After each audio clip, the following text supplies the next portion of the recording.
Oh, hey guys. Fancy seeing you here. Welcome. I'd like to introduce you to someone. Aloha. It's my boy, Cigarette. We got a nice video for you today.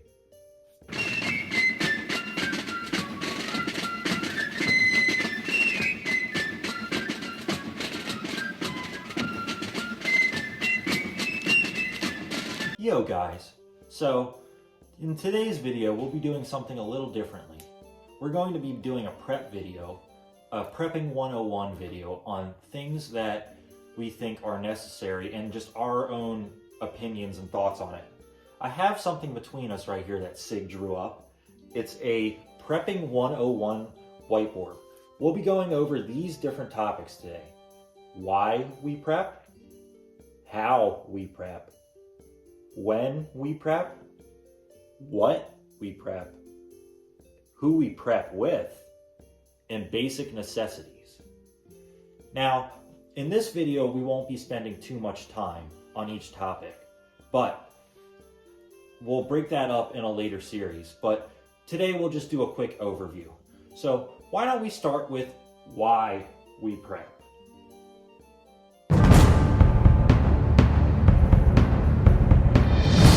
So in why we prep is probably one of the most essentials out of all the prepping questions out there. One reason you do want to prep is because when shit does hit the fan, you have no clue who will be out there and what kind of people you will be dealing with. So you want to be prepared for those types of people. Another reason why we prep is because when shit does hit the fan, and you won't be worried as much about scavenging for new materials and food if you already have stuff to begin with. It's definitely a very good point that being prepared ahead of time is a very good idea, just like Toes said, because whenever things are dire, when shit is going down, you do not have to worry about going out and raiding the Costco like you might have heard your friends say, like, oh, I'll just go to Target. You're not going to Target. And if you are, good luck. You may die. I'm not saying you will, but you may. So by being prepared ahead of time, you can stay home when like Targets are getting burned down, for example, and then after it's like safer to go out, if you need to forage or scavenge for, parts or tools, food, whatever, you can go out and it's not as big of a deal, and you'll be much better prepared for those missions outside of your safe zone. Next, we will be talking about how we prep.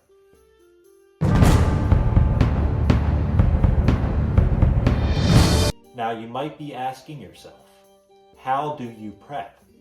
Well, firstly, you should be buying stuff little by little, so you're not breaking the budget every week. You just slowly accumulate stuff over time, and eventually you will get a nice stockpile full of stuff. I'd like to say that Toes here is completely correct with this point. You want to be slow, you want to be methodical, you want to be practical, and you want to be stealthy. And being stealthy is the most important part of prepping. Arguably one of the most important. But you don't want to worry too much about what you're getting. You want to make sure that it's important things. You don't need to be super fancy all the time. Sometimes you do, sometimes you don't. It's pick and choose, but just know that there are very important things to not skimp out on. And now, since we've done how, we'll do when here, when we prep.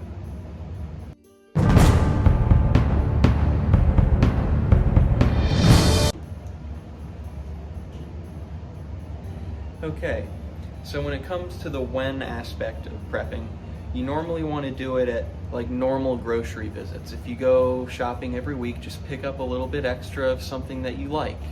If you enjoy a canned item, pick up 2 of it if you only use 1 a week and put it away for long storage.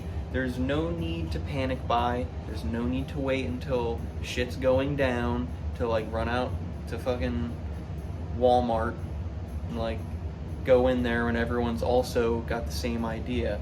You'll fill in more gaps if you just take your time and you just think about what you need.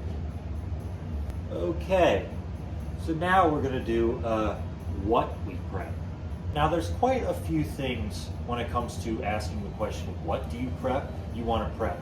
But I would put down the main three are food, water, and probably most importantly, ammunition. Because without ammunition, swords and stuff are nice, but are completely useless against guns, drones, tanks, all that type of stuff. Like groups of people, like as much as I like melee weaponry, there's no way you are ever going to win a knife fight against a gun. So most importantly, like with food and water, is definitely ammunition. Another four things you may ask yourself when it comes to what do we prep: medical supplies, fireworks, batteries, and other useful electronics like a radio, HM radio, that type of thing. All of those items are definitely very, very useful to have if you have a bunch of opposition raiding your Minecraft server. You definitely want to have a lot of health potions. You'll definitely want good armor like this diamond armor, level 4 diamond armor. But it's also good to have like food that you enjoy, food that you'll actually eat, and you want to minimize as much waste as you can. You don't want to be prepping things that you're going to be wasting, you know what I mean, not putting to use. So actually think about the things that you're going to be buying. And now we're going to do who we prep with.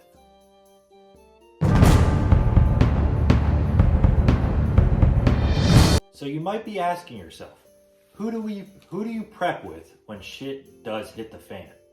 Well, for instance, you'll probably only be prepping with people that you trusted before shit hit the fan, as when shit does hit the fan, it is very, very unlikely you will find trustworthy people. Most people and most humans in a survival situation, because we are just another animal, when becoming very desperate, like start doing things you normally wouldn't. Like you would hurt people and stuff if you're hungry and stuff like that. So you only want to prep with people you trust, because other people, if they figure out what you have and tell other people, they may gang up on you and take your stuff when shit does go down in your Minecraft server. Toes here makes another excellent point about your company. You got to make sure that you're only with your trusted friends and family members that hopefully you made before everything went wrong in your Minecraft server. You want to make sure that you're forming a community with your neighbors.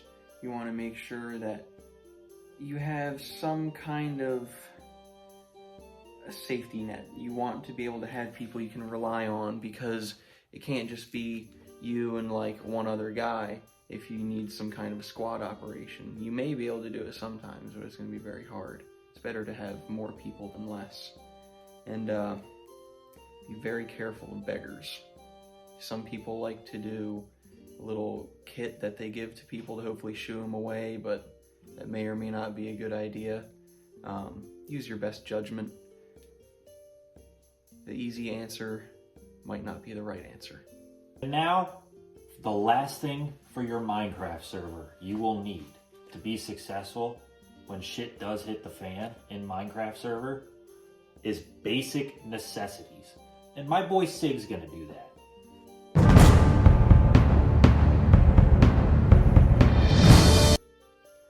Thank you for joining me for this final segment. This is going to be a brief overview of the basics. So a lot of people, first of all, they think of food first, which is reasonable, but water is arguably more important. You can only go a few days without water, especially in a high intensity, hopefully not a combat operation in Minecraft. And you want to make sure you have enough water to last you, because even going just 1 or 2 days without it can be very detrimental. So make sure you have an adequate water supply of food-safe containers. You want to make sure you have a very basic food supply like rice and beans, very easy to acquire. It's very cheap. You can get bulk of it. You can get buckets from Home Depot, food-safe buckets with the food-safe lids, mostly used for livestock, but it's still food-safe, so you can still use it. Medicine is a very important part. A lot of people overlook it, but make sure you have, gloves. Make sure you have, if you can sew, make sure, you have stitches or butterfly closures. Over-the-counter medicine is very helpful. Security is very important. As Toes has said, make sure you have ammo and the proper tools to carry out a security operation. In Minecraft. And security is in Minecraft, boys. In Minecraft. Also remember that security will be very difficult without physical fitness. This is a very, very, very, very overlooked aspect of prepping. If you actually expect to bug out or do any kind of combat, you need to be in shape. If you're not in shape, you will die. That I can promise you. You will die if you're not in shape. So make sure you're fit. Candles as well as canned food, I forgot to mention. But candles are very good. You need some kind of a light source. If you run out of electronic devices, candles like the Jesus candles you can get from Dollar Tree are pretty good. As well as entertainment, like board games or like, a deck of cards. And that's really it. That's all the basic necessities I have for you guys today. I'll expand on it in a later video. Alrighty guys, now that basic necessities are done, this video is coming to an end. I'd like to hear what you guys think about it in the comments if you watched the whole thing. And it's our first type of video like this, so we'll definitely do another one like this if you guys like this one. So thanks for watching, and thanks for Sig for accompanying me today on this video, because I wouldn't have been able to do it alone. I don't have all the knowledge, so thank you, Sig. Thank you for having me on here. I appreciate you featuring me on this nice video documentary that we're doing. It was a very exciting opportunity, and I'm glad to be here. With that, guys, if you haven't subscribed yet already, go ahead, and thanks again. Toes1 and Sig are out of here.